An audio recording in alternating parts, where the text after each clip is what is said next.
Before we get into today's review, I want to remind you that we're doing a giveaway every week. The way you enter is you like, subscribe, and comment, and look for your name pinned to the top of next week's video. We usually give away some very cool stuff, so hopefully you win. Good luck. Today we're going to talk about a brand new collaboration with Kiwi Ears and earreview. It's the Kiwi Ears Serene.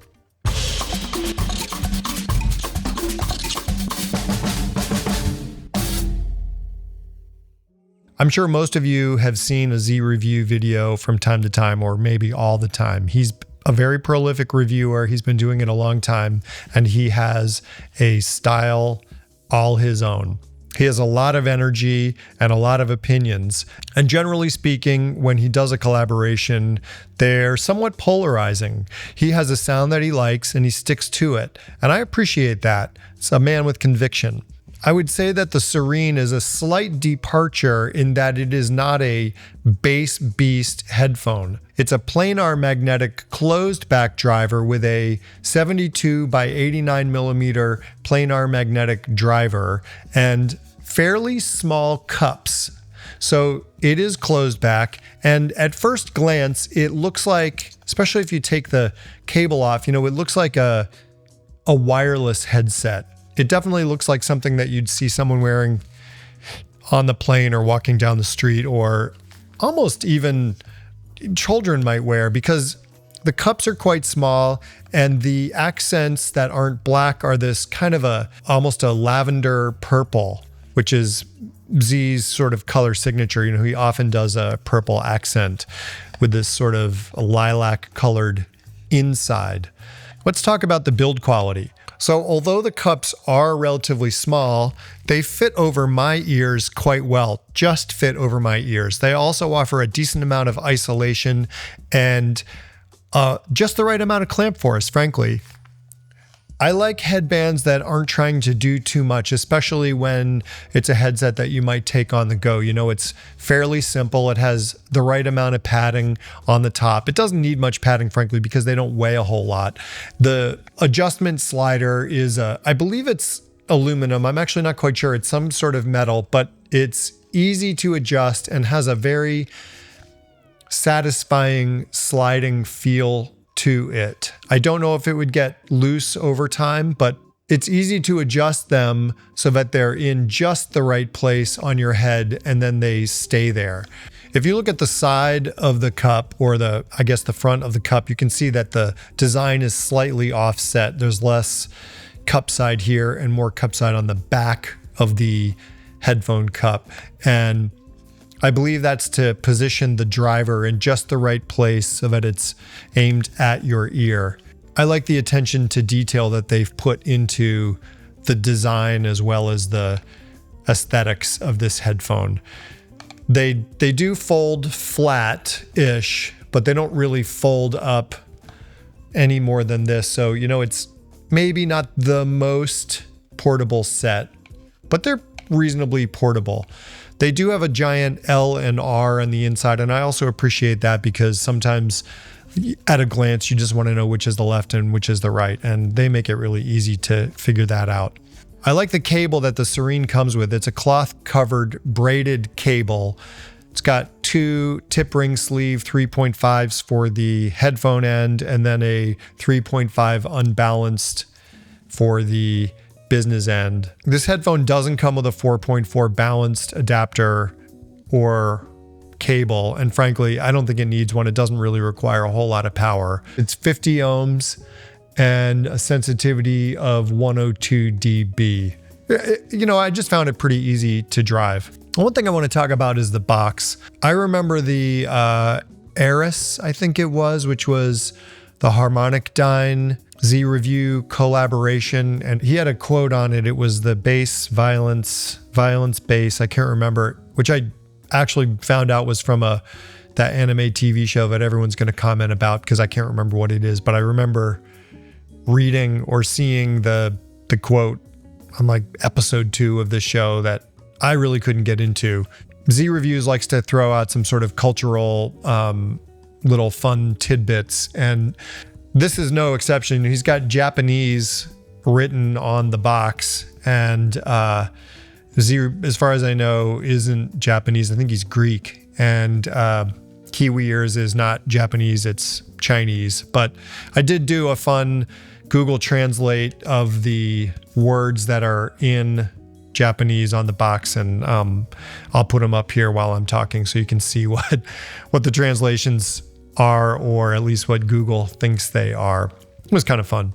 So to get right into the meat of this review, the Kiwi Ears Serene closed back planar driver headphones sound very good. I really liked the way this headphone sounds. It is not bass heavy like I was expecting it to be, rather it is bass confident. I found these headphones to be a little dark, so what I did was I EQ'd them and I gave them a gentle rise, flat high shelf that was maybe a 3 dB rise at starting at around 1,000 hertz. And for me, that really brought out a lot of life that I felt this headphone slightly lacks in its dark nature. They are very planar sounding. If you know the timbre of a planar drivers tend to react very quickly and they tend to stop very quickly. That's the advantage that they have. They're very lightweight. A planar driver is a very flat ribbon. It's a thin material that has a very small trace of copper on it, and a signal that is being passed through a magnet is what allows that driver to move and stop, and planar drivers tend to move and stop very quickly. Gives them a special sound, and I'd say that the Kiwi Ears Zeos Serene exhibits a lot of the best parts of a planar driver in a closed back housing. They're not super open and spacious. They don't have a lot of soundstage, but they do have a lot of warmth and detail and crispness, even though they are slightly dark.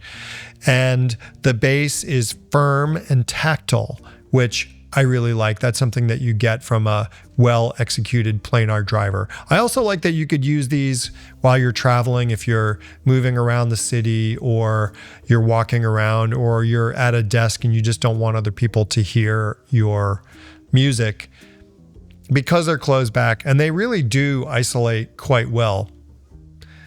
It's a good choice if you want the planar sound and you want to close back, and you only want to spend $200 because it's not an expensive set. You know, one use case for this set is for children, because they are on the smaller side and they are fairly lightweight, and they actually look somewhat childlike. I was at a show in Toronto and a couple of kids sat down at the booth and immediately were gravitated to this headphone, and I plugged it in and let them listen to it, and they seemed to enjoy the experience. And I think part of it is because it fit their head well, and part of it is because they're lightweight and small and just kind of cute. So a good choice maybe as a gift for younger people in your life who are just getting into headphones. Or if you're a smaller person or a smaller woman maybe, and you like purple accents, man or woman, it doesn't matter, but that's what you get. You get this sort of fun purple look in a small headphone.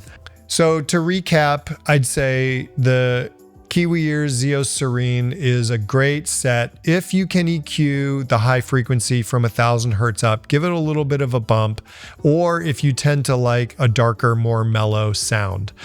You know, if you're a late night jazz listener, or you're listening to a movie in bed, or you just kind of want a mellower tone, frankly, this is a great set. You don't even need to EQ it. It does have good dynamics. It does have good clean separation. It's a fast planar driver that has good detail and good separation. It's just a little dark for my taste most of the time. Look for the release of the Kiwi Ears X Zeos Serene. It's a brand new model, and it's a fantastic little $200 closed back planar headphone. Hey, it's James again. I missed something in my review video of the Kiwi Ears Serene that I thought about. I just forgot to put in the video, but it is something that is important for you to know. And that's that there is a bit of driver flex, some crinkle noise. I noticed it more on the left side than on the right side, funnily enough. But if you touch the cups or you're moving them at all, you definitely hear the driver flex, or it's like a crinkle. I don't think you're damaging the driver at all, and as long as you're not like touching them when you're listening to music, it's not a big deal. But it's there and it's quite prominent. It's probably because they are closed back and they're just not vented. But again, I'm sorry I missed it, and I thought it was important for you to know. So we're just going to pop this in the video at some point. Okay, back to the regularly scheduled program. I'd love to know your thoughts on this sort of $80 to $200 headphone space. It's quite crowded and quite competitive, and there are a few other good planar and dynamic closed back sets that are in this range. Which ones do you like? Which ones don't you like? Is this something you think you'd be interested in or not? What do you think of Japanese on the box? What do you think of purple accents? I'm James Demer, the Audio Nomad. I appreciate you watching, and we'll see you next time. This video is brought to you by Linsoul.com. Linsoul sells IEMs, headphones, amplifiers, digital to analog converters, cables, really just about anything you could want for personal hi-fi or even home hi-fi. Their prices are great, the quality is exceptional, and their customer service is really second to none. Check them out in the link below.